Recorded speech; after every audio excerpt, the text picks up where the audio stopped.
Hello everyone, মাত্র কয়েক মিনিটে একটা সফট লুক ক্রিয়েট করতে চাও? চলো তবে আজকে এই ভিডিওটা শেষ অবধি দেখে নাও। প্রথমে অ্যাপ্লাই করে নিলাম পন্ডস ময়েশ্চারাইজার। নেক্সট অ্যাপ্লাই করে নিলাম নাইকার প্রেপ প্রাইমার, যা ফাইন লাইন্স আর পোর্সকে ভালোভাবে কভার করে।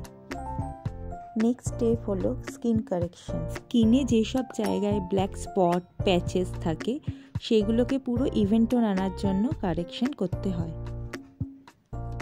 নেক্সট স্টেপ বেস মেকআপের জন্য আমি ইউজ করে নিয়েছি ম্যাকের দুটো ফাউন্ডেশন। তোমরা চাইলে তোমাদের স্কিন টোন অনুযায়ী যে কোনো ফাউন্ডেশন ইউজ করতে পারো। এরপর ড্যাবিং প্রসেসের মাধ্যমে বিউটি ব্লেন্ডার, ব্রাশ বা হাত দিয়ে যে কোনোভাবে ভালো করে মেকআপটাকে ব্লেন্ড করে নিতে হবে। তারপর যে কোনো ট্রান্সলুসেন্ট পাউডার দিয়ে মেকআপটাকে সেট করে নাও। নেক্সট ব্লাশারের জন্য আমি ইউজ করে নিয়েছি রিকর্ডের একটা ক্রিম বেস ব্লাশার।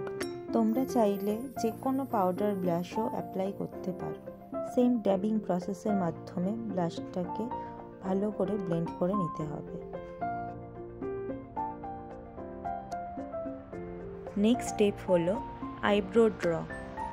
আইব্রোকে খুব ন্যাচারালভাবে শেপ দিতে হবে যাতে কোনো রকম আর্টিফিশিয়াল না লাগে।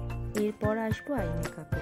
যেহেতু আমি এখানে সফট লুক ক্রিয়েট করছি, সেই কারণে আমি মাত্র দুটো কালার দিয়ে একটা আই মেকআপ করব। প্রথমে নিয়ে নিলাম একটা লাইট ব্রাউন কালার, যেটা পুরো আইলিড আর ক্রিজ লাইনে আমি ভালো করে ব্লেন্ড করে নেব। নেক্সট হলো চোখে একটা ডেপথ আনার জন্য আমি ইউজ করব ডিপ ব্রাউন। ডিপ ব্রাউনটা নিয়ে আই কর্নারে আর ক্রিজ লাইনে ভালো করে স্মাচ করে নিতে হবে।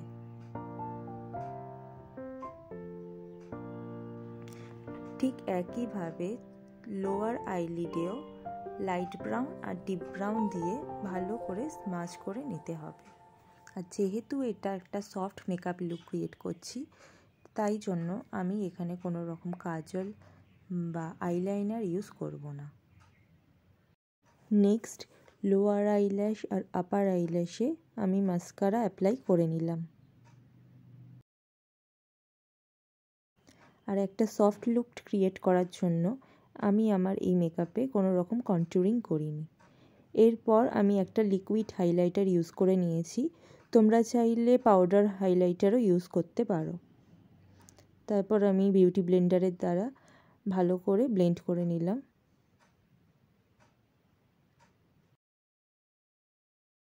সব শেষে অ্যাপ্লাই করে নিলাম ডার্ক নিউড শেডের একটা লিপস্টিক। ঠিক এইভাবে একটা সফট মেকআপ লুক তোমরা ক্রিয়েট করতে পারবে। এইটা আমার প্রথম ইউটিউব টিউটোরিয়াল। যদি এইরকম আরও কোনো ভিডিও পেতে চাও বা আরও কিছু জানতে চাও, তবে অবশ্যই কমেন্ট করো। আমি সমস্ত কিছু নিয়ে তোমাদের কাছে আসবো। Thank you.